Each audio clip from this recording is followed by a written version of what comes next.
ছোট্ট এই জীবনে আপনারা আমাকে যে পরিমাণ ভালোবাসা এবং সাপোর্ট দিয়েছেন, আপনাদের এত এত ভালোবাসা এবং সাপোর্ট পেয়ে মন চায় আরও হাজারটা বছর পৃথিবীতে বাঁচতে।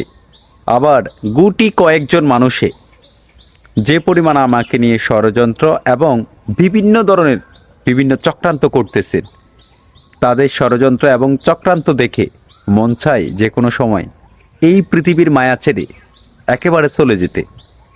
তবে যখন দেখি একটু ডিমোটিভেট হয়ে গেছি, আবার নিজেকে নিজে মোটিভেশনাল টক দিয়ে আবার মোটিভেট করে তুলি।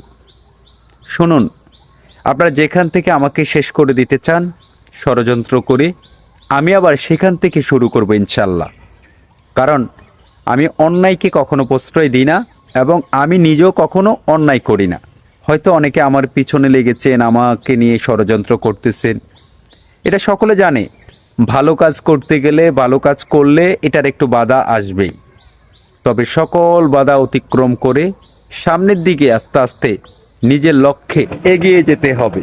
যারা আমাকে নিয়ে এত ষড়যন্ত্র করে আমাকে একেবারে নিঃস্ব করতে চায়, আমার সাথে যদি আল্লাহ থাকে, দুনিয়ার কোনো অপশক্তি আমাকে কিচ্ছু করতে পারবে না। গত 29 তারিখে আমার দোকান চুরি করছে, নিন্দুকেরা মনে করছে যে আমার হয়তো সামান্য কিছু ক্ষতি করে আমাকে নিঃস্ব করতে পারবে, কিন্তু আল্লাহ তো আছে আমার সাথে। আমি যদি একান্ত কারো উপকার করতে একেবারে নাই পারি, কিন্তু আমি কখনো কারো ক্ষতি চাই না, কোনোদিন চাই না, কোনোদিন চাবো না। কেন ক্ষতি চাবো ভাই? কারণ আমার মতো 1000 নাজিম খানও যদি কারো ক্ষতি চায়, ওই আল্লাহ যদি তাকে ক্ষতি না করে, সে কোনোদিন ক্ষতিগ্রস্ত হবে না। 2017 সাল থেকে আমার সাথে অনেকেই ইউটিউবিং করা স্টার্ট করেছে, অনেকে হয়তো আবার ঝরে গেছে। এখন অবধি আপনাদের ভালোবাসার সাপোর্ট নিয়ে আছি ইনশাল্লাহ। অনেকে হয়তো মনে করেন 5টা 10টা 20টা গাড়ি বাড়ি করেছেন, এটা একটা জীবনের সাকসেস। আমার কাছে সাকসেস কি জানেন? সাকসেস হচ্ছে আপনি যেই প্ল্যাটফর্মে কাজ করেন সেখানে কন্টিনিউস কাজ করা, একেবারে লেগে থাকা, সব সময় যেন কাজ করতে পারেন, এটাই সাকসেস। জীবনের আসল সাকসেস হচ্ছে যেখানে কাজ করি, যেটা স্বপ্ন, যেটা ড্রিম, যেটাকে ভালোবাসি, সেটা যেন একেবারে শুরু থেকে শেষ অবধি পর্যন্ত কাজ করতে পারি। হয়তো আরও অনেক কিছু বলার ছিল, বলতে মন চাই, কিন্তু বলি না। কেন বলি না জানেন?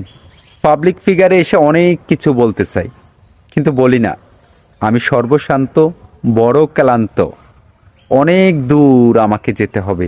তাই চুপচাপ একেবারে অনেক কিছু নীরবে সয়ে যাচ্ছে, কিন্তু কিছু বলার নেই। কি করব?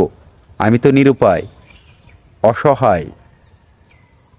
সবাই ভালো থাকবেন, আর আল্লাহ যেন আপনাদের সকল